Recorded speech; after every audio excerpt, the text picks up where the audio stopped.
യോഹന്നാന്റെ സുവിശേഷം 16-ാം അധ്യായം 7-ാം വാക്യം. എന്നാൽ ഞാൻ നിങ്ങളോട് സത്യം പറയുന്നു, ഞാൻ പോകുന്നത് നിങ്ങൾക്ക് പ്രയോജനം. ഞാൻ പോകാഞ്ഞാൽ കാര്യസ്ഥൻ നിങ്ങളുടെ അടുക്കൽ വരികയില്ല. ഞാൻ പോയാൽ അവനെ നിങ്ങളുടെ അടുക്കൽ അയക്കും. ഇവിടെ വളരെ കൃത്യമായിട്ട് കർത്താവ് നമ്മോട് പറയുന്ന ഒരു കാര്യം, ഞാൻ പോകുന്നത് നിങ്ങൾക്ക് പ്രയോജനമാകുന്നതിൻ്റെ കാരണം, ഞാൻ പോകാഞ്ഞാൽ കാര്യസ്ഥനെ അയക്കാൻ കഴിയില്ല. അപ്പം ഞാൻ പോയാൽ കാര്യസ്ഥനായ പരിശുദ്ധാത്മാവിനെ നിങ്ങളുടെ അടുക്കലേക്ക് അയക്കും. അതുകൊണ്ട് തന്നെ ഞാൻ പോകുന്നത് നിങ്ങൾക്ക് പ്രയോജനമാണ്. അങ്ങനെയെങ്കിൽ ഇപ്രകാരം കർത്താവ് പറയണമെങ്കിൽ,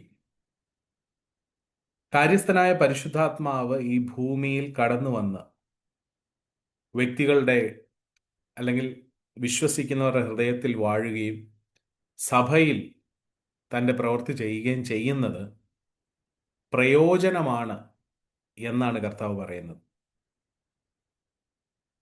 എന്താണ് ആ പ്രയോജനം? എന്തുകൊണ്ടാണ് പരിശുദ്ധാത്മാവ് ഭൂമിയിൽ വരുന്നത് പ്രയോജനമാണെന്നും യേശു കർത്താവ് പോയാൽ മാത്രമേ അത് സാധ്യമാകത്തുള്ളെന്നും കർത്താവ് പറയുവാനുള്ള കാരണം, ഈ വിഷയമാണ് നമ്മൾ ചിന്തിക്കുന്നത്. ഈ വിഷയം ചിന്തിക്കുമ്പോൾ ഞാൻ വിചാരിക്കുന്നു, നല്ലൊരു അടിസ്ഥാനം നമുക്ക് പരിശുദ്ധാത്മാവ് നമ്മിൽ ചെയ്യുന്നത് എന്തെന്ന് മനസ്സിലാക്കാനുള്ള നല്ലൊരു അടിസ്ഥാനം നമുക്ക് ലഭിക്കുമെന്നാണ് ഞാൻ മനസ്സിലാക്കുന്നത്. കാരണം പരിശുദ്ധാത്മാവ് വരേണ്ടി വരുന്ന ആവശ്യകത, പരിശുദ്ധാത്മാവ് നമ്മുടെ ഉള്ളിൽ വസിച്ചുകൊണ്ട് നമ്മെ നടത്തേണ്ടുന്നതിൻ്റെ ആവശ്യകത നമുക്ക് മനസ്സിലായാലേ അതിൻ്റെ ഗൗരവം എത്രയുണ്ടെന്ന് നമുക്ക് തിരിച്ചറിയാൻ കഴിയത്തുള്ളൂ. അതുകൊണ്ട് തന്നെയാണ് ഈ വിഷയം കൂടെ എടുക്കുവാനായിട്ട് ഞാൻ ആഗ്രഹിക്കുന്നത്. ഇത് നമുക്ക് മനസ്സിലാക്കാൻ വേണ്ടി നമുക്കറിയാം, മനുഷ്യന്റെ വീഴ്ച ആരംഭിക്കുന്നത് ഏദൻ തോട്ടത്തിൽ ആദാം ഹവ്വ മാതാപിതാക്കളിൽ നിന്നാണ്. ആ വിഷയത്തിലേക്കാണ് നമ്മുടെ ചിന്ത അടുത്തതായിട്ട് കടന്നു വരേണ്ടത്. അപ്പോൾ റോമാലേഖനം 5-ാം അധ്യായം 19-ാമത്തെ വാക്യം പറയുന്നത്, ഏക മനുഷ്യന്റെ അനുസരണക്കേടിനാൽ അനേകർ പാപികളായി തീർന്നു. അപ്പോൾ ഇത് നമുക്കറിയാം, നാം പറയുന്ന ഒരു വിഷയം തന്നെയാണ്. ആദാമിൻ്റെ ഹവ്വയുടെയും അനുസരണക്കേട് മൂലമാണ് സകല മനുഷ്യവർഗവും പാപികളായി തീർന്നത്. അങ്ങനെ അനുസരണം കെട്ടവരായി തീർന്ന, അല്ലെങ്കിൽ കൽപ്പനാ ലംഘികളായി തീർന്ന മനുഷ്യരുടെ പാപത്തിൽ നിന്ന് മനുഷ്യനെ വിടുവിക്കാൻ, അല്ലെങ്കിൽ ആ പാപത്തെ ക്ഷമിക്കുവാനാണ് കർത്താവായ യേശു ക്രിസ്തു വന്നത്. ഈ വാക്യം അത് തന്നെയാണ് പറയുന്നത്. എന്നാൽ പാപത്തിൽ ആയിരുന്ന മനുഷ്യന്റെ പാപത്തെ ക്ഷമിക്കുക എന്ന ഒരു പ്രവൃത്തിക്കപ്പുറമായി കുറച്ചുകൂടെ ആഴത്തിൽ നമ്മൾ അതിനെ മനസ്സിലാക്കേണ്ടതുണ്ട്. കർത്താവിൻ്റെ പ്രവൃത്തി തന്നെയാണ് സകലത്തിനും അടിസ്ഥാനമെങ്കിലും, കർത്താവിൻ്റെ കാൽവറി ക്രൂശിലെ യാഗമാണ് എല്ലാ പ്രവൃത്തികൾക്കും എങ്കിലും ഏദനിൽ വന്ന വീഴ്ചയിൽ നാം കൽപ്പനാലംഘികളാകുക മാത്രമല്ല, അതിനകത്ത് കുറച്ചുകൂടെ ആഴത്തിൽ നമുക്ക് ആ വിഷയത്തെ മനസ്സിലാക്കിയെങ്കിൽ മാത്രമേ പരിശുദ്ധാത്മാവ് ഇന്ന് നമ്മളിൽ ചെയ്യുന്നത് എന്താണെന്ന് നമുക്ക് തിരിച്ചറിയാൻ കഴിയത്തുള്ളൂ. അപ്പോൾ ഈ വാക്യം നമുക്കറിയാം, കൽപ്പന ലംഘിച്ചെന്നുള്ളത് അല്ലെങ്കിൽ അനുസരണക്കേട് സംഭവിച്ചെന്നുള്ളത് വളരെ വ്യക്തമാണ്, നമുക്ക് അറിയാവുന്ന വിഷയമാണ്. എന്നാൽ അതിൻ്റെ കൂടെ തന്നെ സംഭവിച്ച മറ്റൊരു കാര്യം എന്ന് പറഞ്ഞാൽ, ഉൽപ്പത്തി പുസ്തകം 3-ാം അധ്യായം 5-ാമത്തെ വാക്യത്തിൽ ദൈവം അവരോട് പിശാച് പറയുന്നത് ഇങ്ങനെയാണ്, അത് തിന്നുന്ന നാളിൽ നിങ്ങളുടെ കണ്ണ് തുറക്കുകയും നിങ്ങൾ നന്മ തിന്മകളെ അറിയുന്നവരായി ദൈവത്തെ പോലെ ആകുകയും ചെയ്യുമെന്ന് ദൈവം അറിയുന്നു എന്ന് പറഞ്ഞു. ആ വൃക്ഷഫലം തിന്മാൻ നല്ലതും കാണുവാൻ ഭംഗിയുള്ളതും ജ്ഞാനം പ്രാപിപ്പാൻ കാമ്യവും എന്ന സ്ത്രീ കണ്ട് ഫലം പറിച്ച് തിന്ന് ഭർത്താവിനും കൊടുത്തു, അവനും തിന്നു. അപ്പോൾ ഇവിടെ പിശാച് അവരോട് പറഞ്ഞത് ദൈവത്തെ പോലെയാകും എന്നാണ് പറഞ്ഞത്. നന്മ തിന്മകളെ അറിയുന്ന തരത്തിൽ ദൈവത്തെ പോലെയാകും. അപ്പോൾ അതിന് അർത്ഥം ഏതൊക്കെയോ മേഖലയിൽ അവർ ദൈവത്തെ പോലെ ആകാനുള്ള ഒരു ആഗ്രഹം അവരിലുണ്ടായി. എന്താ? നന്മ തിന്മകളെ തിരിച്ചറിയാൻ ഉള്ള വിഷയത്തിൽ ദൈവത്തെ പോലെ ആകാൻ ഉള്ള ഒരു ആഗ്രഹം അവരുടെ ഹൃദയത്തിലുണ്ടായി. അതായത് അതുവരെ അവരുടെ നന്മയും തിന്മയും അവർക്ക് വേണ്ടതെന്തെന്നും തീരുമാനിച്ചിരുന്ന ദൈവത്തെ, ആ ദൈവത്തിൽ അതിനായിട്ട് ആശ്രയിക്കുന്നതിന്, ദൈവം തന്നെ നടത്തുന്നതിന് വേണ്ടി ദൈവത്തെ ആശ്രയിക്കുന്നതിൽ നിന്ന് മനുഷ്യൻ സ്വന്തമായി നന്മ തിന്മകളെ തിരിച്ചറിയാൻ ആഗ്രഹിച്ചുകൊണ്ട് ഒരു ആ, ദൈവത്തിൽ നിന്നൊരു ഒരു എന്താ പറയുന്നത്, ഒരു ഇൻഡിപെൻഡൻസ്, ഒരു സ്വാതന്ത്ര്യം, ദൈവത്തിൽ നിന്നുള്ള ആശ്രയത്തിൽ നിന്ന് പിന്നോട്ട് മാറുവാൻ അവർ ആഗ്രഹിച്ചു. അതാണ് നമ്മൾ ഈ വാക്യത്തിൽ കാണുന്നത്. അങ്ങനെ അവർ ദൈവത്തിൽ നിന്നുള്ള ആശ്രയത്തിൽ നിന്ന് അവരകന്നു പോകാനിടയായി. ഇനിയും അടുത്ത ഒരു പ്രധാന പ്രശ്നം ഏദനിൽ സംഭവിച്ചത്, മനുഷ്യന്റെ ഉള്ളിൽ ദൈവം നൽകിയ ജീവൻ, ആത്മജീവൻ അവന് നഷ്ടമായി എന്നുള്ളതാണ്. ഉൽപ്പത്തി പുസ്തകം 2-ാം അധ്യായം 7-ാമത്തെ വാക്യം ഇങ്ങനെ പറയുന്നു: യഹോവയായ ദൈവം നിലത്തെ പൊടി കൊണ്ട് മനുഷ്യനെ നിർമ്മിച്ചിട്ട് അവന്റെ മൂക്കിൽ ജീവശ്വാസമൂതി മനുഷ്യൻ ജീവനുള്ള ദേഹിയായി തീർന്നു. നോക്ക്, ജീവനുള്ള ദേഹി. അപ്പൊ അവിടെ ജീവൻ ഉണ്ട്, മനുഷ്യൻ ഒരു ജീവനുണ്ട്. അത് ദേഹി എന്ന് പറയുമ്പോൾ തന്നെ നമുക്കറിയാം, ദേഹി എന്ന് പറയുന്നത് ഇന്നും നമുക്കുള്ളൊരു അനുഭവമാണ്. പക്ഷെ ജീവനെ വഹിക്കത്തക്കവണ്ണം ജീവനുള്ള ഒരു ദേഹിയായിട്ടാണ് മനുഷ്യനെ സൃഷ്ടിച്ചത്. എന്നാൽ ചില അധ്യായങ്ങൾക്ക് ശേഷം ഉൽപ്പത്തി പുസ്തകം 6-ാം അധ്യായത്തിലേക്ക് വരുമ്പോൾ ദൈവം എന്തോ പറയുന്നത്? ദൈവം പറയുക, അപ്പോൾ യഹോവ മനുഷ്യന്റെ പാപം നിമിത്തം പറയുക, മനുഷ്യനിൽ എൻ്റെ ആത്മാവ് സദാകാലത്തേക്കും വാദിച്ചുകൊണ്ടിരിക്കുകയില്ല, അവൻ ജഡം തന്നെയല്ലോ. അതായത് ദൈവം മനുഷ്യന് ആത്മീകമായ അല്ല ആത്മാവിൽ ഉള്ളൊരു ജീവൻ നൽകിയപ്പോൾ, അതിലൂടെ ദൈവത്തെ അറിയുവാൻ, ദൈവ ഇഷ്ടം ചെയ്യുവാനൊക്കെ സാധ്യമായിരുന്നപ്പോൾ, മനുഷ്യൻ പാപം ചെയ്ത നിമിത്തമായി, ദൈവത്തോട് മറുതലിച്ചത് നിമിത്തമായി, ദൈവത്തിന്റെ ആത്മാവിന്റെ ആ ജീവൻ അവനിൽ നിന്ന് നഷ്ടമാവുകയും അവൻ വെറും ജഡം മാത്രമായി, ജഡം കൊണ്ട് ചിന്തിക്കുന്ന, ജഡം കൊണ്ട് കാര്യങ്ങളെ അളക്കുന്ന, മനസ്സിലാക്കുന്ന ഒരു ഒരു ഒരു മനുഷ്യൻ മാത്രമായി അവൻ മാറുകയാണ് ചെയ്യുന്നത്. ആ അവസ്ഥയുടെ യഥാർത്ഥ ചിത്രം എന്തെന്ന് പൗലോസ് അപ്പോസ്തലൻ എഫേസ്യ ലേഖനം 2-ാം അധ്യായം 1-ാം വാക്യം നമ്മോട് പറയുന്നുണ്ട്. അതിന്റെ യഥാർത്ഥ അവസ്ഥ, അതിക്രമങ്ങളാലും പാപങ്ങളാലും മരിച്ചവരായിരുന്നു നമ്മൾ. അതിക്രമങ്ങളാലും പാപങ്ങളാലും മരിച്ചവരായിരുന്നു നിങ്ങളെയും അവൻ ഉയർപ്പിച്ചു എന്നാണ് പറയുന്നത്. അപ്പം അവിടെ നമ്മൾ മരിച്ചവരായിരുന്നു. എവിടെയാ മരിച്ചത്? നമ്മൾ നടക്കുകയും ഓടുകയും പ്രവർത്തിക്കുകയും ജോലി ചെയ്യുകയും ഒക്കെ ചെയ്യുമ്പോഴും നമ്മൾ മരിച്ചവരായിരുന്നു എന്ന് പൗലോസ് പറയുന്നതിന്റെ കാരണം, നമുക്ക് ആത്മാവിൽ, നമ്മുടെ ആത്മാവ് ആക്റ്റീവ് അല്ലായിരുന്നു, അത് സജീവമല്ലായിരുന്നു. ആ അവസ്ഥ നിർജീവമായിരുന്നു, അത് മരിച്ച നിലയിലായിരുന്നു എന്ന് തന്നെയാണ് പൗലോസ് അപ്പോസ്തലൻ പറയുന്നത്. അപ്പൊ അങ്ങനെ ഒരു മരണവും നമ്മിൽ സംഭവിക്കാനിടയായിത്തീർന്നു. ഇനിയും അടുത്തത്, ദൈവവുമായിട്ടുള്ള റിലേഷൻ, ദൈവവുമായിട്ടുള്ള ബന്ധം നഷ്ടപ്പെട്ടു. കാരണം പാപം എന്ന് പറഞ്ഞാൽ ദൈവവുമായിട്ട് നമ്മെ അകറ്റിക്കളയുന്നതാണ്. യെശയ്യാവിന്റെ പുസ്തകം 59-ാമത്തെ അധ്യായം 2-ാമത്തെ വാക്യം ഇങ്ങനെയാ പറയുന്നത്: നിങ്ങളുടെ അകൃത്യങ്ങൾ അത്രേ നിങ്ങളെയും നിങ്ങളുടെ ദൈവത്തെയും തമ്മിൽ ഭിന്നിപ്പിച്ചിരിക്കുന്നത്. നിങ്ങളുടെ പാപങ്ങൾ അത്രേ അവൻ കേൾക്കാതെ വണ്ണം അവന്റെ മുഖത്തെ നിങ്ങൾക്ക് മറയ്ക്കുമാറാക്കി. അതിനർത്ഥം പാപം എന്നത് ദൈവത്തോടുള്ള നമ്മുടെ റിലേഷൻ. നമ്മൾ മുമ്പേ കണ്ട ഭാഗങ്ങളിൽ നിന്ന് നമുക്കറിയാം, ദൈവം അവർക്ക് സകലതുമായിരുന്നു. ദൈവം അവരോടുകൂടെ വന്നിരുന്നു, അവരോടുകൂടെ സമയം ചിലവഴിച്ചിരുന്നു. എന്നാൽ പാപം നിമിത്തം പരിശുദ്ധനായ ദൈവത്തിന് അവരുമായിട്ടുള്ള റിലേഷൻ നഷ്ടപ്പെട്ടു. ദൈവത്തെയും മനുഷ്യനെയും തമ്മിൽ അകൃത്യങ്ങൾ ഭിന്നിപ്പിച്ചു കളഞ്ഞു എന്ന് നമുക്കറിയാം. അപ്പം ദൈവത്തോടുള്ള റിലേഷനും അവർക്ക് നഷ്ടമായി. അടുത്തതായി ഒരു പ്രധാന വിഷയം, റോമാലേഖനം 8-ാം അധ്യായത്തിൽ ജഡത്തിന്റെ ചിന്ത ദൈവത്തോട് ശത്രുത്വമാകുന്നു, അത് ദൈവത്തിന്റെ ന്യായപ്രമാണത്തിന് കീഴ്പ്പെടുവാൻ കഴിയുന്നതുമില്ല. അതായത് ആത്മാവ് നഷ്ടപ്പെട്ടു പോയ മനുഷ്യൻ ജഡം മാത്രമായി, ജഡത്തിന്റെ ചിന്തയുള്ളവനായി, ജഡത്താൽ നിയന്ത്രിക്കപ്പെടുന്നവനായി മാറിയപ്പോൾ ദൈവത്തോടൊരു ശത്രുത്വം സ്വാഭാവികമായിട്ട് അവനിലുണ്ടായി എന്ന് മാത്രമല്ല, ദൈവത്തിന്റെ ഇഷ്ടത്തെയോ ദൈവത്തിന്റെ ന്യായപ്രമാണത്തെയോ ദൈവത്തിന്റെ സ്വഭാവത്തെയോ ഒന്നും തിരിച്ചറിയാൻ കഴിയാതെ വണ്ണം മനുഷ്യൻ അവിടെ എ- എല്ലാ നിലകളിലും ആ ആ അത്തരത്തിൽ അവൻ അവൻ അന്ധനായി മാറി. അല്ലെങ്കിൽ ആ ഒരു ഒരു സെൻസ് അവന് നഷ്ടപ്പെട്ടു പോയി. അതായത് ദൈവത്തെ മനസ്സിലാക്കാൻ കഴിയുന്നില്ല, ദൈവത്തിന്റെ ഇഷ്ടം മനസ്സിലാക്കാൻ കഴിയുന്നില്ല, ദൈവത്തിന്റെ നീതിയെ തിരിച്ചറിയാൻ കഴിയുന്നില്ല.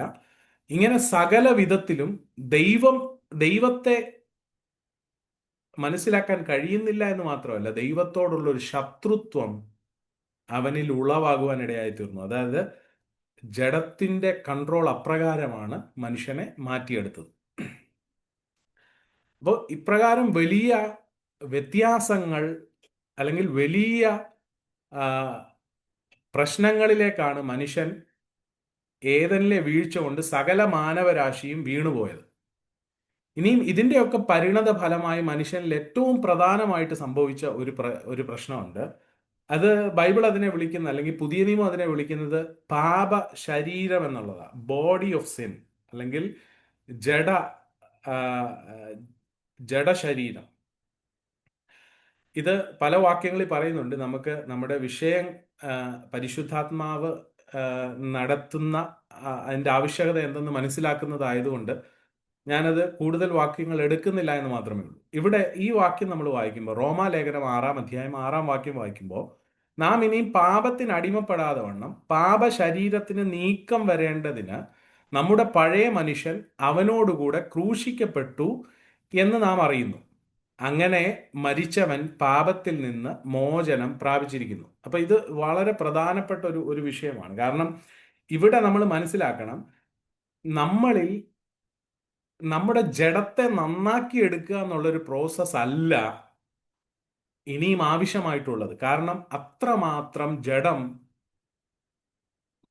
നന്നാക്കി എടുക്കാൻ കഴിയാത്തതുപോലെ, അല്ലെങ്കിൽ നേരെയായി പഴയ സ്ഥിതിയിലേക്ക് കൊണ്ടുവരാൻ കഴിയാത്തതുപോലെയുള്ള ഒരു അനുഭവം, ഒരു അവസ്ഥ മനുഷ്യനിൽ സംഭവിച്ചു. അതുകൊണ്ടാണ് ഈ വാക്യം പറയുന്നത് പാപജഡത്തിന് നീക്കം വരണം. അത് നീക്കം വരണമെന്ന് പറഞ്ഞാൽ ആ നമ്മിൽ ഉണ്ടായിരുന്ന ആ പാപജഡം പൂർണ്ണമായി ക്രിസ്തുവിനോടുകൂടെ മരിച്ചു, ക്രൂശിക്കപ്പെട്ടു, അടക്കപ്പെട്ടു. എന്നിട്ട് നാം ജീവന്റെ പുതുക്കത്തിൽ ക്രിസ്തുവിന്റെ ജീവനിൽ ഇനിയും ജീവിക്കത്തക്കവണ്ണം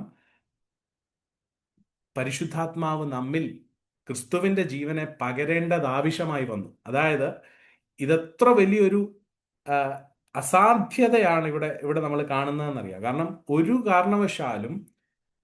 ഒരു കാരണവശാലും നന്നാക്കി എടുക്കാൻ കഴിയാത്ത അത്രമാത്രം പാപം വേരുറപ്പിച്ചു പോയ ഒരു ശരീരമായി നമ്മുടെ ജഡം മാറുകയാണ്. പാപം വേരുറപ്പിച്ചു പോയി. പാപത്തിന്റെ ഒരു വലിയ ഒരു വേര്, അല്ലെങ്കിൽ ഒരു ആ, ഒരു പിടി നമ്മളിൽ ആസകലം വസിക്കുകയാണ്. അത് ഒരുപക്ഷെ ഇന്നത്തെ അവസ്ഥയെ പറഞ്ഞാൽ നമ്മുടെ ജനറ്റിക്സിൽ തന്നെ, നമ്മുടെ ജനിതക ഘടനയിൽ തന്നെ പാപത്തിന്റെ വേര് പിടിമുറുക്കി കഴിഞ്ഞു. അപ്പൊ അതുകൊണ്ട് തന്നെ ഒരു കാരണവശാലും മനുഷ്യന് ദൈവം ആഗ്രഹിക്കുന്ന ചെയ്യുവാനോ നന്മ ചെയ്യുവാനോ കഴിയത്തില്ല. അതായത് നമ്മൾ ഒരു ന്യൂട്രൽ സ്റ്റേജിലേക്കല്ല മാറിയത്.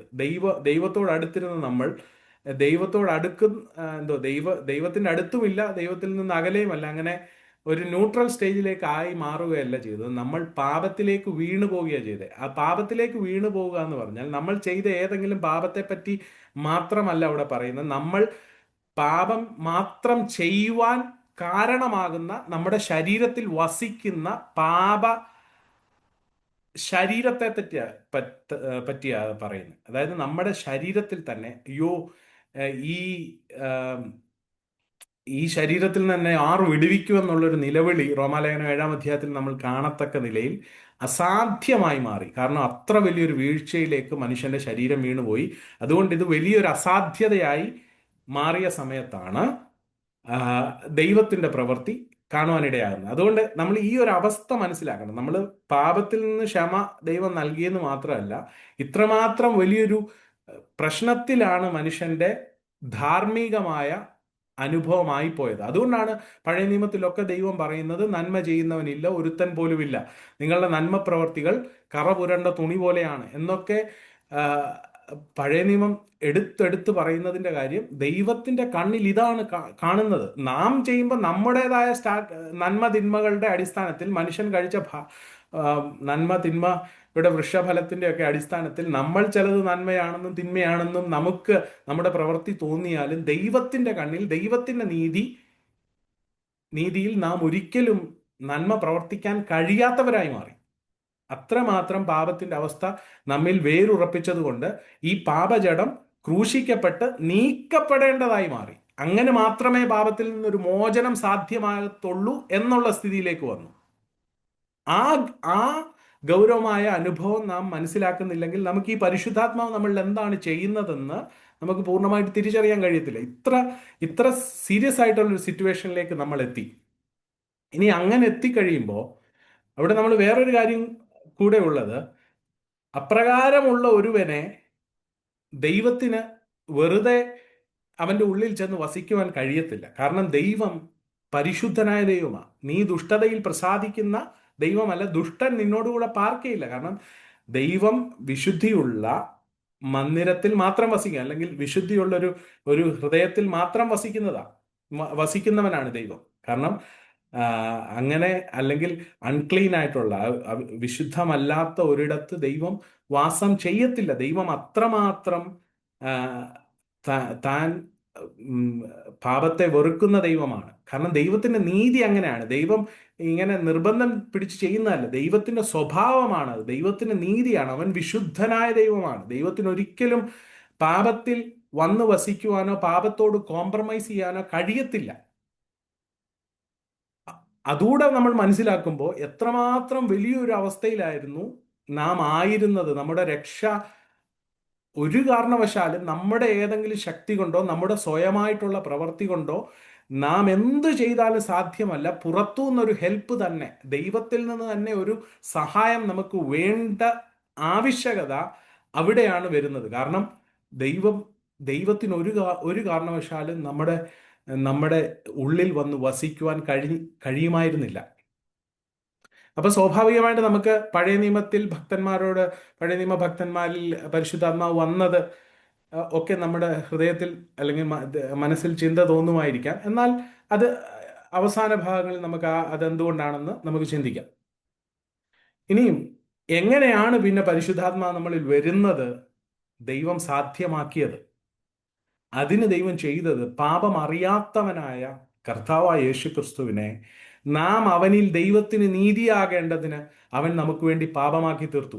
അതിനർത്ഥം, പാപം അറിയാത്തവനായ യേശുക്രിസ്തുവിനെ പാപമാക്കുക വഴി നമ്മെ അല്ലെങ്കിൽ നമ്മെ നീതീകരിക്കപ്പെട്ടവനെന്ന് എണ്ണുകയാണ് ദൈവം ചെയ്തത്. അതായത് ശരിക്കും നാം നമ്മുടെ നീതിപ്രവർത്തി കണക്കിട്ടുകൊണ്ടോ നാം എന്തെങ്കിലും ചെയ്തതിന്റെ പരിണിത ഫലമായിട്ടോ അല്ല, ക്രിസ്തുവിനെ നമ്മുടെ പാപം വഹിച്ചവനായി കാൽവറി ക്രൂശിൽ തകർക്കുക നിമിത്തം കർത്താവ് പാപമില്ലാത്തവനെന്ന് തൻ്റെ ഉയർപ്പിലൂടെ തെളിയിക്കുക നിമിത്തം,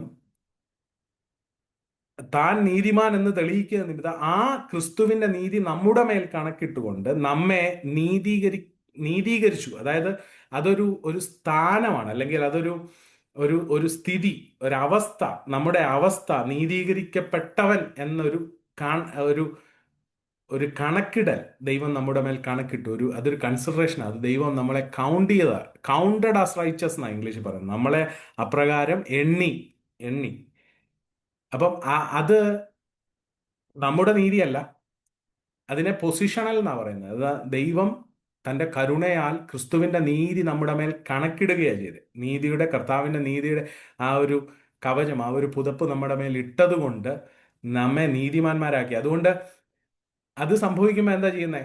പാപജടം ക്രൂശിക്കപ്പെടുകയും പാപജടത്തെ നാം ഉപേക്ഷിച്ച് കളയുകയും അതിനെ നാം വിശ്വാസത്താൽ അതിലിനിയും നാം വസിക്കുന്നില്ല, ഞാനിനിയും ക്രിസ്തു എനിക്ക് തന്ന ജീവനിൽ മാത്രമേ വസിക്കുന്നുള്ളൂ എന്നൊരു തീരുമാനത്തോടെ ദൈവത്തിന്റെ സന്നിധിയിൽ ക്രിസ്തുവിൽ ആശ്രയിച്ചുകൊണ്ട്, ക്രിസ്തുവിന്റെ രക്ഷണ്യ പ്രവൃത്തിയിലേക്ക് ആശ്രയിച്ചുകൊണ്ട് നമ്മൾ അടുത്തു വരുമ്പോൾ ഈ പാപജടത്തിന് നീക്കം വരികയും ക്രിസ്തുവിന്റെ ജീവനിൽ നാം പ്രവേശിക്കുകയും ക്രിസ്തുവിന്റെ ജീവനിൽ നാം ജീവിക്കുകയും ചെയ്യുമ്പോഴാണ് ഈ പരിശുദ്ധാത്മാവിന് നമ്മുടെ ഹൃദയത്തിലേക്ക് വരുവാൻ കഴിയത്തുള്ളൂ. കാരണം നീതിയുള്ളിടത്തെ ദൈവം വസിക്കത്തുള്ളൂ. അതുകൊണ്ട് ക്രിസ്തുവിന്റെ നീതി നമ്മുടെ മേൽ കണക്കിട്ടുകൊണ്ട് പരിശുദ്ധാത്മാവിനെ നമ്മുടെ ഹൃദയത്തിൽ നൽകുകയാണ് ചെയ്തത്. അപ്പൊ അത് പറയുമ്പോൾ ഇവിടെ മറ്റൊരു വാക്യം കൂടെ ഇവിടെ കണ്ട്, ഏകയാഗത്താൽ, എബ്രായ ലേഖനം 10-14 ഏകയാഗത്താൽ അവൻ വിശുദ്ധീകരിക്കപ്പെടുന്നവർക്ക് സദാകാലത്തേക്കും സൽഗുണപൂർത്തി വരുത്തിയിരിക്കുന്നു. ദൈവത്തിന്റെ ഒരു കണക്കിടലായിരുന്നു ഇത്. കാരണം എല്ലാ കാലത്തേക്കും സൽഗുണപൂർത്തി നമുക്ക് വരുത്തുകയാണ് വിശുദ്ധീകരിക്കപ്പെടുന്നവർക്കായി. ഇതൊരു ദൈവത്തിന്റെ ഒരു കൺസിഡറേഷൻ ആണ്. ഇതൊരു പൊസിഷണൽ അനുഭവമാണ്. ഇത് തുടക്കമാണ്. അതായത് നീതീകരണം എന്നുള്ളത് ആരംഭമാണ്. അവിടുന്ന് പിന്നെ നമ്മൾ വിശുദ്ധീകരണത്തിന്റെ പാതയിലാണ് നടക്കുന്നത്. അതുകൊണ്ടാണ് നമ്മൾ ആദ്യം വായിച്ച വാക്യത്തിൽ കർത്താവ് പറഞ്ഞത്, ഞാൻ പോകുന്ന നിങ്ങൾക്ക് പ്രയോജനം, ഞാൻ പോയാൽ മാത്രമേ കാര്യസ്ഥൻ നിങ്ങളുടെ അടുക്കൽ വരത്തുള്ളൂ. കാരണം എൻ്റെ മരണം, അടക്കം, പുനരുദ്ധാനം, പിതാവിൻ്റെ അടുക്കലേക്ക് കടന്നു ചെല്ലുക, അവിടുന്ന് ആത്മാവിനെ അയക്കുക എന്ന അനുഭവം അങ്ങനെ കടന്നു വരാൻ സാധ്യമാകത്തുള്ളൂ എന്ന് കർത്താവ് പറയുന്നതിൻ്റെ പിന്നിലുള്ള കാരണം ഇതാണ്. ഇത് പറയുമ്പോൾ നമ്മൾ ഒരു കാര്യം കൂടെ മനസ്സിലാക്കണം. പരിശുദ്ധാത്മാവ് പല നിലകളിൽ അന്നും പ്രവർത്തിച്ചുകൊണ്ടിരിക്കുക ലോകത്തിൽ.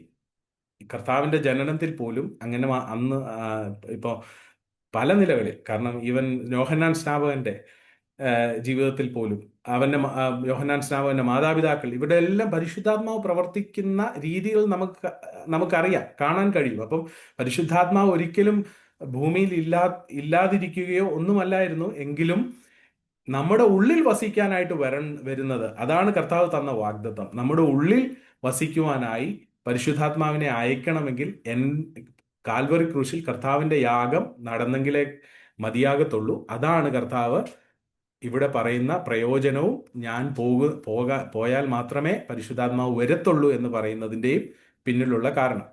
ഇനി അത് ഒരു വാക്യം കൂടെ, യോഹന്നാന്റെ സുവിശേഷം 7-39 വാക്യം പറയുന്നത്, അവൻ ഇത് തന്നിൽ വിശ്വസിക്കുന്നവർക്ക് ലഭിപ്പാനുള്ള ആത്മാവിനെ കുറിച്ചാകുന്നു പറഞ്ഞത്. യേശു അന്ന് തേജസ്കരിക്കപ്പെട്ടില്ലായകയാൽ ആത്മാവ് വന്നിട്ടില്ലായിരുന്നു. ഇപ്പം പറഞ്ഞ അതേ കാര്യമാണ്. ഞാൻ വേഗം മുന്നോട്ട് പോയിക്കോട്ടെ. ഇനിയും അപ്രകാരം ക്രിസ്തുവിന്റെ നീതി നമ്മുടെ മേൽ കണക്കിടപ്പെടുമ്പോൾ ശരിക്കും ഏദനിൽ നമുക്ക് നഷ്ടമായത്, ഏദനിൽ നമുക്ക് ദൈവത്തിൽ നിന്ന് നമ്മൾ അകന്നു പോയത് നമ്മിൽ തിരിച്ചു വരികയാണ് ചെയ്യുന്നത്.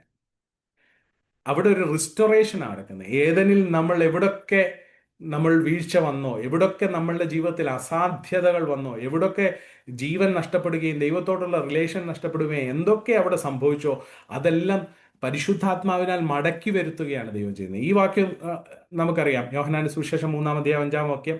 അതിന് യേശു നിക്കോദെമോസിനോട് പറയുന്ന കാര്യമാണ്, ആമേൻ ആമേൻ ഞാൻ നിന്നോട് പറയുന്നു, വെള്ളത്താലും ആത്മാവിനാലും ജനിച്ചില്ല എങ്കിൽ ദൈവരാജ്യത്തിൽ കടപ്പാൻ ആർക്കും കഴിയുകയില്ല. ജഡത്താൽ ജനിച്ചത് ജഡമാകുന്നു, ആത്മാവിനാൽ ജനിച്ചത് ആത്മാവാകുന്നു. ഒരു വാക്യം കൂടെ ഞാൻ പെട്ടെന്ന് വായിച്ചോട്ടെ. നാം അവന്റെ കൃപയാൽ, തീത്തോസ് 3-6 വാക്യം, നാം അവന്റെ കൃപയാൽ നീതീകരിക്കപ്പെട്ടിട്ട് പ്രത്യാശ പ്രകാരം നിത്യജീവൻ അവകാശികളായി തീരേണ്ടതിന് പുനർജനന സ്നാനം കൊണ്ടും നമ്മുടെ രക്ഷിതാവായ യേശുക്രിസ്തു മൂലം നമുക്ക് ധാരാളമായി പകർന്ന പരിശുദ്ധാത്മാവിന്റെ നവീകരണം കൊണ്ടും തന്നെ. അപ്പൊ ഇവിടെ പുനർജനന സ്നാനം അല്ലെങ്കിൽ റീജനറേഷൻ, പുതുജനനം സംഭവിക്കുന്ന അനുഭവവും നവീകരണം സംഭവിക്കുന്ന രണ്ട് അവസ്ഥകളെയും പറയുന്നുണ്ട്. അപ്പോൾ പുതുജനനം എന്ന് പറയുന്നത് നമുക്ക് നഷ്ടപ്പെട്ടു പോയ ജീവനിലേക്ക് നാം തിരിച്ചു പ്രവേശിക്കുന്നതാണ്. അതായത് പാപത്തിൽ വീണുപോയത് നിമിത്തം ജഡം മാത്രമുള്ളവരായി മനുഷ്യൻ മാറുന്ന ദൈവത്തിന്റെ ദൃഷ്ടിയിൽ അങ്ങനെ ആയിക്കഴിഞ്ഞപ്പോൾ അതിൽ നിന്ന് നമ്മെ മടക്കി വരുത്തുന്നത് പരിശുദ്ധാത്മാവ് നമ്മുടെ ഉള്ളിൽ വന്ന് നമുക്ക് നഷ്ടമായ ആത്മജീവൻ തിരിച്ചു നൽകിക്കൊണ്ടാണ്. ഒരുവൻ ക്രിസ്തുവിലാകുന്നത് തന്നെ ആ പ്രോസസ്സിലാണ്. അപ്പോൾ ആ മൊമെന്റിൽ തന്നെ നമ്മൾ കർത്താവിനെ രക്ഷിതാവായിട്ട്, ഞാൻ കഴിഞ്ഞ ആഴ്ച നമ്മൾ പറഞ്ഞു, ആദ്യം പാപബോധം പരിശുദ്ധാത്മാവ് ഉണ്ടാക്കിയ ശേഷം പുതുജനനമാണ്. കർത്താവിലേക്ക് പ്രത്യാശ വയ്ക്കുന്നവർ, അല്ലെ കർത്താവിലേക്ക് ആശ്രയം വയ്ക്കുന്നവർക്ക് പുതുജീവൻ നൽകുകയാണ്. അപ്പോൾ അതാണ് ഇവിടെ സംഭവിക്കുന്നത്. പുതുജീവൻ, നമുക്ക് നഷ്ടപ്പെട്ടു പോയ പുതിയ ആ ജീവൻ പിന്നെയും പരിശുദ്ധാത്മാവ് ഉള്ളിൽ വന്ന് നമുക്ക് നൽകുകയാണ് ചെയ്യുന്നത്. അടുത്തത് റിലേഷനിലേക്ക് മടക്കി കൊണ്ടുവരിക, അല്ലെങ്കിൽ ആ ബന്ധത്തിലേക്ക് കൊണ്ടുവരിക. ഈ വാക്യം നോക്കി, റോമാലേഖനം 8-15 വാക്യം, നിങ്ങൾ പിന്നെയും ഭയപ്പെടേണ്ടതിന് ദാസ്യത്തിന്റെ ആത്മാവിനെ അല്ല, നാം അബ്ബാ പിതാവേ എന്ന് വിളിക്കുന്ന പുത്രത്വത്തിന്റെ ആത്മാവിനെ അത്രേ നൽകിയത്. അപ്പോൾ ആത്മാവിനെ നമുക്ക് നൽകുക വഴി നാം ദൈവത്തെ പിതാവെന്ന് വിളിക്കത്തക്കവണ്ണം ദൈവത്തിന്റെ മക്കളാക്കി ദൈവം തീർത്തു. അതുകൊണ്ടാണ് ആത്മാവ് നമുക്ക് നാം ദൈവത്തിന്റെ മക്കൾ എന്നുള്ള ബോധ്യവും ഉറപ്പും നമ്മുടെ ഹൃദയത്തിൽ നൽകുന്നത്. ഇനിയും ഇതൊരു ഒരു ഒരു പൊസിഷനിലായിട്ടുള്ള അവസ്ഥയാണ്. കാരണം ദൈവത്തിന്റെ മക്കളാക്കി നമ്മെ എടുത്തുയർത്തുക, അല്ലെങ്കിൽ അഡോപ്റ്റ് ചെയ്യുക, ദത്തെടുക്കുകയാണെന്ന് നമുക്ക് മനസ്സിലാകുക. എന്നാൽ ഇത് മാത്രമല്ല ഒരു റിലേഷൻ എന്ന് പറഞ്ഞു കഴിഞ്ഞാൽ, പരിശുദ്ധാത്മാവ് നമ്മുടെ ഉള്ളിൽ വസിക്കുന്നത് തന്നെ ഒരു ബന്ധമാണ്. നമുക്ക് ബന്ധം ഉണ്ടാകുന്നത് വ്യക്തികളോടാണ്. നമുക്കൊരു വസ്തുവിനോട് ഒരിക്കലും റിലേഷൻ ഉണ്ടാകത്തില്ല, ബന്ധം ഉണ്ടാകത്തില്ല, അല്ലെ? എത്ര നമ്മൾ എന്തെങ്കിലും ഒരു വസ്തുവിനെ സ്നേഹിച്ചാൽ പോലും അവിടെ റിലേഷൻ ഇല്ല. വ്യക്തികളുമായിട്ട് നമുക്ക് റിലേഷൻ ഉള്ളത്. അപ്പോൾ പരിശുദ്ധാത്മാവ് എന്നത് ഒരു വ്യക്തിയായി നമ്മുടെ ഹൃദയത്തിൽ വസിക്കുമ്പോൾ അവിടെ ഒരു വലിയ ബന്ധമാണ് അവിടെ സ്റ്റാർട്ട് ചെയ്യുന്നത്. അപ്പോൾ നമുക്ക് ഏതനിൽ നഷ്ടപ്പെട്ടു പോയ ആ റിലേഷനിലേക്ക് പരിശുദ്ധാത്മാവ് നമ്മളെ മടക്കി വരുത്തുകയാണ്. അവിടെയാണ് അബ്ബാ പിതാവ് എന്ന് വിളിക്കുന്ന പുത്രത്വത്തിലേക്ക് നമ്മെ പ്രവേശിപ്പിക്കുന്നത്. ഇനി അടുത്തത്, തിരിച്ച് നമ്മെ ദൈവത്തോടുള്ള ഡിപ്പെൻഡൻസിലേക്ക്, ദൈവത്തോടുള്ള ആശ്രയത്തിലേക്ക് മടക്കി കൊണ്ടുവരിക. ഇവിടെ ഗലാത്യ ലേഖനം 5-ാം അധ്യായം 16 വാക്യം, ആത്മാവിനെ അനുസരിച്ച് നടപ്പിൻ, എന്നാൽ നിങ്ങൾ ജഡത്തിന്റെ മോഹം നിവർത്തിക്കയില്ല എന്ന് ഞാൻ പറയുന്നു. അപ്പോൾ ആത്മാവിനെ അനുസരിച്ച് നടന്നാലേ പാപത്തെ, അല്ലെങ്കിൽ ജഡത്തിന്റെ മോഹം നിവർത്തീകരിക്കാതെ ഇരിക്കത്തുള്ളൂ. അങ്ങനെയെങ്കിൽ ദൈവത്തിൽ ആശ്രയിക്കുവാൻ, ആത്മാവിനെ അനുസരിക്കണമെങ്കിൽ പിന്നെയും ദൈവത്തിലേക്ക് നമ്മുടെ ആശ്രയം മടക്കി വരണം, തിരിച്ചു കൊണ്ടുവരണം. നമ്മൾ സ്വയത്തിൽ ആശ്രയിക്കുവാൻ, ജഡത്തിൽ ആശ്രയിക്കുവാൻ, നമുക്ക് മനസ്സിലായ നന്മതിന്മകളുടെ അടിസ്ഥാനത്തിൽ ജീവിക്കുവാൻ ആഗ്രഹിച്ച നമ്മിൽ നിന്ന് തിരിച്ച് ആത്മാവിനെ അനുസരിച്ച് നടക്കേണ്ട ഒരു നിലവാരത്തിലേക്ക് നമ്മെ മടക്കിക്കൊണ്ടുവരിക. കണ്ടോ, ഇത് തിരിച്ച് നമ്മെ കൊണ്ടുവരുന്ന ദൈവത്തിലേക്കുള്ള ആശ്രയത്തിലേക്കാണ്. റോമാലേഖനം 8-ാം അധ്യായം ഇത് തന്നെയാണ് പറയുന്നത്. ആത്മാവിനെ അനുസരിച്ച് നടക്കുക എന്നുള്ള വിഷയം തന്നെയാണ് അത് വളരെ വ്യക്തമായി, ആധികാരികമായി, ആഴത്തിൽ പറയുന്നതെന്ന് നമുക്ക് മനസ്സിലാക്കാൻ പറ്റും. ഇനിയും അടുത്തൊരു വിഷയം എന്ന് പറഞ്ഞാൽ, ഈ വാക്യം, ഈ ലോകത്തിന് അനുരൂപമാകാതെ നന്മയും പ്രസാദവും പൂർണ്ണതയുള്ള ദൈവഹിതം ഇന്നതെന്ന് തിരിച്ചറിയേണ്ടതിന് മനസ്സ് പുതുക്കി രൂപാന്തരപ്പെടുകയും. നമുക്കറിയാം പരിശുദ്ധാത്മാവാണ് ആ ട്രാൻസ്ഫോർമേഷൻ, ആ മനസ്സ് പുതുക്കൽ. അത് നമ്മൾ ദൈവം അനുവദിച്ചാൽ അടുത്ത ആഴ്ചകളിലൊക്കെ നമുക്ക് ചിന്തിക്കാൻ കഴിയുന്ന ഒരു വിഷയമാണ്. അപ്പോൾ ആ പുതുക്കം, മനസ്സിന് പുതുക്കം ഉണ്ടാവുകയും നമ്മൾ ദൈവഹിതത്തെ അനുദിനം കൂടുതൽ ആഴത്തിൽ തിരിച്ചറിയുകയും ചെയ്യുന്ന ഒരു അനുഭവം നമ്മളിലുണ്ടാവും. അപ്പോൾ ഏതനിൽ നമുക്ക് നഷ്ടപ്പെട്ടു പോയതാണ് ദൈവത്തിന്റെ പ്രമാണങ്ങളെ, ദൈവത്തിന്റെ ഇഷ്ടത്തെ തിരിച്ചറിയാൻ പറ്റുന്ന ഒരു അനുഭവം. പക്ഷേ നാം പരിശുദ്ധാത്മാവ് നമ്മളിൽ വരുമ്പോൾ നമ്മിൽ ഒരു രൂപാന്തരം നടക്കുകയും നാം ദൈവഹിതത്തെ തിരിച്ചറിയുകയും ദൈവത്തിന്റെ പ്രമാണങ്ങളെ തിരിച്ചറിയുകയും ദൈവത്തിന്റെ ഇഷ്ടങ്ങളെ തിരിച്ചറിയുകയും ചെയ്യുന്നവരായി പിന്നെയും മടങ്ങി വരികയാണ്. അപ്പൊ പരിശുദ്ധാത്മാവ് എത്ര ആഴത്തിലാണ് നമ്മളെ റിസ്റ്റോർ ചെയ്യുന്നത്, നമ്മളെ പുനഃസ്ഥാപിക്കുന്നതെന്ന് നാം മനസ്സിലാക്കുന്നത് വളരെ അത്യന്താപേക്ഷിതമാണ്. അത്ര ഇമ്പോർട്ടൻ്റ് ആണ് പരിശുദ്ധാത്മാവിന് നമ്മുടെ ജീവിതത്തിലുള്ള റോള് എന്ന് നമുക്ക് മനസ്സിലാവും. ഈ വാക്യം ഇങ്ങനെ പറയുന്നു, എങ്കിലും പിതാവ് എൻ്റെ നാമത്തിൽ അയപ്പാനുള്ള പരിശുദ്ധാത്മാവ് എന്ന കാര്യസ്ഥൻ നിങ്ങൾക്ക് സകലതും ഉപദേശിച്ചു തരികയും ഞാൻ നിങ്ങളോട് പറഞ്ഞതൊക്കെയും നിങ്ങളെ ഓർമ്മപ്പെടുത്തുകയും ചെയ്യും. യോഹന്നാന്റെ സുവിശേഷം 14-ാം അധ്യായം 26-ാമത്തെ വാക്യം. കർത്താവ് പറഞ്ഞത്, കർത്താവിൻ്റെ സ്വഭാവത്തെ, കർത്താവിൻ്റെ പഠിപ്പിക്കലുകളെ, കർത്താവിൻ്റെ ഇഷ്ടത്തെ നമ്മെ ബോധ്യം വരുത്തി, അല്ലെങ്കിൽ നമ്മെ ഓർമ്മപ്പെടുത്തുന്നത് പരിശുദ്ധാത്മാവാണ്. ഇനി ഞാൻ വേഗം 1-2 കാര്യങ്ങളോട് പറഞ്ഞ് ഞാൻ നിർത്താൻ ആഗ്രഹിക്കുകയാണ്. ഇത് യെരമ്യാവിന്റെ പ്രവചനം 31-ാം അധ്യായം 33-ാമത്തെ വാക്യത്തിൽ, എന്നാൽ ഈ കാലം കഴിഞ്ഞ ശേഷം ഞാൻ ഇസ്രായേൽ ഗൃഹത്തോട് ചെയ്യുവാനിരിക്കുന്ന നിയമം ഇങ്ങനെയാകുന്നു, ഞാൻ എൻ്റെ ന്യായപ്രമാണം അവരുടെ ഉള്ളിലാക്കി അവരുടെ ഹൃദയങ്ങളിൽ എഴുതും, ഞാൻ അവർക്ക് ദൈവമായും അവർ എനിക്ക് ജനമായും ഇരിക്കും എന്ന് യഹോവയുടെ അരുളപ്പാട്. അപ്പോൾ ദൈവത്തിന്റെ പുതു നിയമം ഇങ്ങനെയാണ്, ഞാൻ എൻ്റെ ന്യായപ്രമാണം അവരുടെ ഉള്ളിലാക്കി അവരുടെ ഹൃദയങ്ങളിൽ എഴുതും. ഇതൊരു പ്രവചന ഭാഗമാണ്. ഇനി ഇതെങ്ങനെയാണ് സാധ്യമാകുന്നത്? അതും പ്രവചനമായിട്ട് യെഹെസ്കേലിന്റെ പുസ്തകത്തിൽ കാണാൻ കഴിയും. ഞാൻ എൻ്റെ ആത്മാവിനെ നിങ്ങളുടെ ഉള്ളിലാക്കി നിങ്ങളെ എൻ്റെ ചട്ടങ്ങളിൽ നടക്കുമാറാക്കും. അതായത് ദൈവത്തിന്റെ പ്രമാണം നമ്മുടെ ഉള്ളിൽ നൽകുന്നത് പരിശുദ്ധാത്മാവിനെ നമ്മുടെ ഉള്ളിൽ നൽകിക്കൊണ്ടാണ് നിങ്ങൾ എൻ്റെ വിധികളെ പ്രമാണിച്ച് അനുഷ്ഠിക്കും. ഇത് പറയുമ്പോൾ ഞാൻ ഒരു കാര്യം അവിടെ നിന്നൊന്ന് പറഞ്ഞോട്ടെ. ഇപ്രകാരം പരിശുദ്ധാത്മാവിനെ നമ്മുടെ ഉള്ളിൽ നൽകി ദൈവ പ്രമാണങ്ങളെ നമ്മുടെ ഹൃദയത്തിൽ എഴുതുമ്പോൾ, ഹൃദയത്തിന്റെ മാംസപലകയിൽ എഴുതുമ്പോൾ, സ്വാഭാവികമായി നമ്മുടെ ഉള്ളിൽ നിന്ന് തന്നെ ദൈവത്തിന്റെ നീതി, ദൈവത്തിന്റെ പ്രമാണങ്ങൾ വെളിപ്പെടുത്തുന്നത് ദൈവത്തിന്റെ നീതിയാണ്. ദൈവത്തിന്റെ നീതിയെ പറ്റിയുള്ള ഒരു ബോധം നമ്മുടെ ഹൃദയത്തിൽ ഉണ്ടാകും. അതിനർത്ഥം ഏറ്റവും ലളിതമായിട്ട് പറഞ്ഞാൽ, ഏതൊരു സാഹചര്യവും വരുമ്പോഴും ദൈവത്തിന്റെ പ്രമാണം ഇവിടെ എന്താണ് എന്നിൽ നിന്ന് ആഗ്രഹിക്കുന്നതെന്നുള്ള ഒരു തിരിച്ചറിവ് നമ്മിൽ ഓരോ ദിവസവും വർദ്ധിച്ചു വരും. കാരണം നമ്മുടെ ഉള്ളിൽ ഈ പ്രമാണം എഴുതപ്പെട്ടിട്ടുണ്ട്. കല്ലിൽ എഴുതിയ, പുറത്തെഴുതിയ പ്രമാണങ്ങളല്ല, ഉള്ളിൽ എഴുതപ്പെട്ടത് കൊണ്ട് തന്നെ ഈ ഒരു പ്രോഗ്രാം എങ്ങനെയാണ് ഒരു കമ്പ്യൂട്ടറിനെ അല്ലെങ്കിൽ ഒരു ഫോണിനെ പ്രവർത്തിപ്പിക്കുന്നത്, ഓരോ സാഹചര്യത്തിലും ആ പ്രോഗ്രാം അകത്തുള്ളത് കൊണ്ട് ആ പ്രോഗ്രാം ഇങ്ങനെ അതിന് പെരുമാറണമെന്ന് ഉള്ളൊരു ധാരണ ഒരു കമ്പ്യൂട്ടറിന് കൊടുക്കുന്നത് പോലെ നാം ദൈവത്തെ അനുസരിക്കാനായിട്ട് നമ്മെ തന്നെ സമർപ്പിച്ചാൽ, പ്രോഗ്രാം എന്ന് പറഞ്ഞാൽ നിർബന്ധപൂർവ്വമാണ്, അത് മാൻഡേറ്ററി ആണ്. ഞാൻ കമ്പ്യൂട്ടറിന്റെ പ്രോഗ്രാമായിട്ട് മാത്രം അങ്ങനെ നിർബന്ധപൂർവ്വം അങ്ങ് കാണരുത്. കാരണം കമ്പ്യൂട്ടറിന്റെ പ്രോഗ്രാം ഇങ്ങനെ എഴുതി കഴിഞ്ഞാൽ അതിനെ മാറ്റാൻ കഴിയത്തില്ല. അങ്ങനെ മാത്രമേ കമ്പ്യൂട്ടറിന് പെരുമാറാൻ കഴിയത്തുള്ളൂ. എന്നാൽ നാം ദൈവത്തെ അനുസരിക്കുവാൻ നമ്മെ തന്നെ സമർപ്പിക്കുമ്പോൾ ദൈവത്തിന്റെ പ്രമാണങ്ങൾ നമ്മുടെ ഉള്ളിലുള്ളതായിട്ട് കാണുകയും അതിനോടുള്ള ഒരു ഇഷ്ടം നമ്മിൽ വർദ്ധിക്കുകയും അത് പ്രവർത്തിക്കാനുള്ള ഒരു ആഗ്രഹം നമ്മളിൽ ഉണ്ടാകുകയും അതിനുള്ള ശക്തി പരിശുദ്ധാത്മാവ് നമ്മിൽ നൽകുകയും ചെയ്യും. എത്ര വലിയൊരു പദ്ധതിയാണ് ദൈവം ചെയ്തത്! പുറത്തുള്ള പ്രമാണങ്ങളെ കൊണ്ട് ഒരു മനുഷ്യനും നീതീകരിക്കപ്പെടാൻ കഴിയാതായിരുന്നപ്പോൾ, ദൈവത്തിന്റെ സന്നിധിയിൽ എല്ലാവരും പുറത്തുള്ള ന്യായപ്രമാണം കൊണ്ട് പാപികളായിരുന്നപ്പോൾ, അവയെ അകത്ത് ആത്മാവിനാൽ എഴുതി അവയെ പ്രമാണിക്കേണ്ടതിനുള്ള താല്പര്യവും ആഗ്രഹവും ശക്തിയും നമുക്ക് നൽകുന്നത് പരിശുദ്ധാത്മാവിലൂടെയാണ്. ഞാൻ വേഗം ഓടിപ്പോവുകയാണ്, കാരണം ദൈവം അനുവദിച്ചാൽ നമുക്ക് ഇതിന്റെ ഡീറ്റെയിൽസ് പിന്നീട് കാണാൻ കഴിയും. ഇപ്പോൾ നമ്മൾ വായിച്ച 2 വാക്യങ്ങളും ദൈവം പഴയ നിയമത്തിൽ ഇങ്ങനെയായിരുന്നു ദൈവം ജനത്തോട് കൽപ്പിച്ചിരുന്നത്, അല്ലെങ്കിൽ ദൈവം പ്രോമിസ് ചെയ്തിരുന്നതെന്ന് നമുക്ക് കാണാൻ കഴിയും യെരമ്യാവിലെയും എസ്കേലിലെയും വാക്യത്തിൽ നിന്ന്.